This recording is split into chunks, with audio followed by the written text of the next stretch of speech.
So Bela, I want to start with you. Tell us, what is it about your approach? What is your personal superpower that has enabled you to grow Netflix into this massive content business? Oh, is that my personal superpower? Your I think leadership a lot of people have grown Netflix. So what it is, look, I think for me, and if you think about just the scope and scale that we have, that you mentioned, we entertain 700 million people around the world. It's a little conservative, but let's say 700. But I think for me, how I've been able to do it, and the reason I think as far as like my leadership superpower, is really that I hire really smart people and I let them do their job.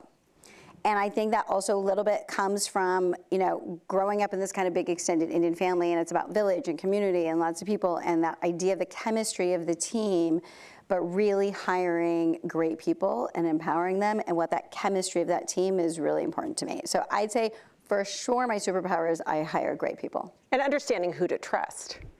Yeah, and I think in that, when I hire people, there's the what's on your resume, or who are you as a person, and how, what you've accomplished as far as like what does the job entail, but then there's the other part, which is my spidey sense, which is what I feel about you in a room. Like, I'm lucky that I think I have a strong spidey sense of if I can trust you and sort of what that kind of integrity or character is of a person. Yeah. What about you, Denny? What do you think your superpowers are?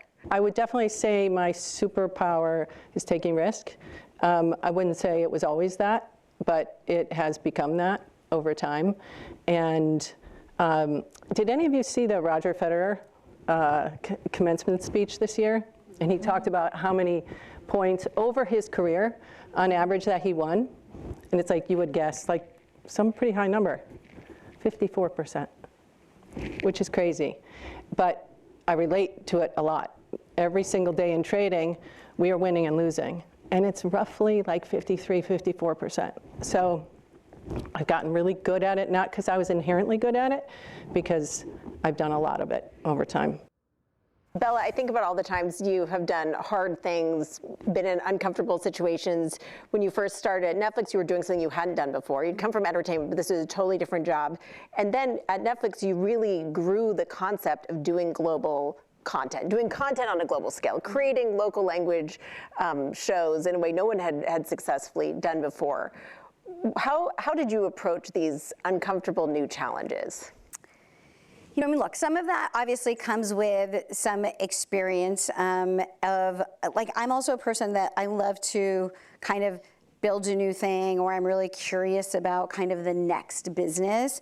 And I've also learned through the years, when there's that little thing in your stomach that feels like, oh, I kind of have a stomachache, or that's uncomfortable, I go towards it instead of run from it. The spidey sense. Yes, ooh, this is a little scary, and that's like a good thing. But when I went to Netflix, it was like almost 9 years ago, and at that point, it really was not the place to go if you were in entertainment, but I really wanted to learn a new thing, right? And I was like, oh, I'm gonna go learn streaming.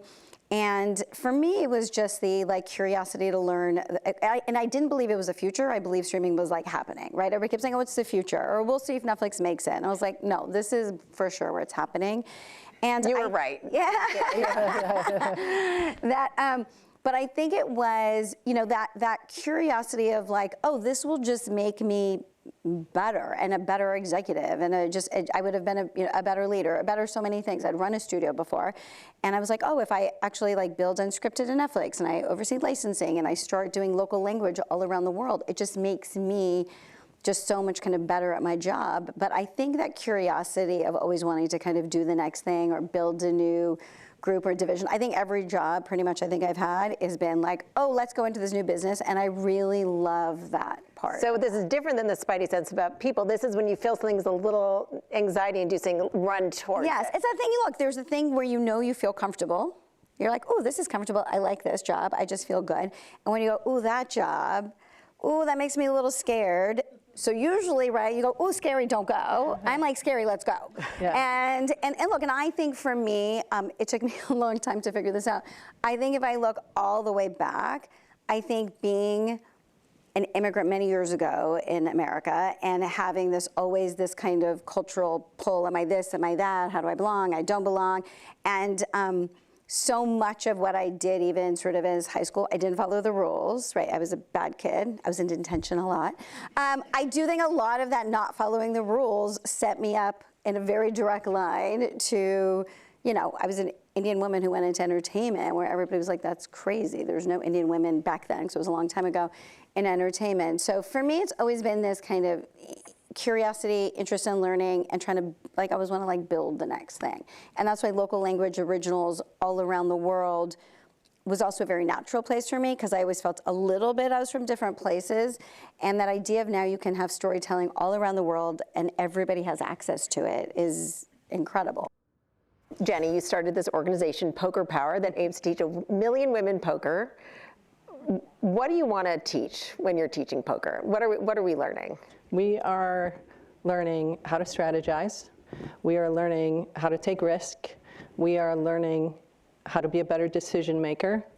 And really important, what I think for women is to understand how to be a good capital allocator. So how do you manage resources? That can be money or something else. It is an incredible opportunity that's been right underneath our noses for literally hundreds of years, that men, presidents, leaders of law firms, tech firms, the biggest investment firms in the world espouse.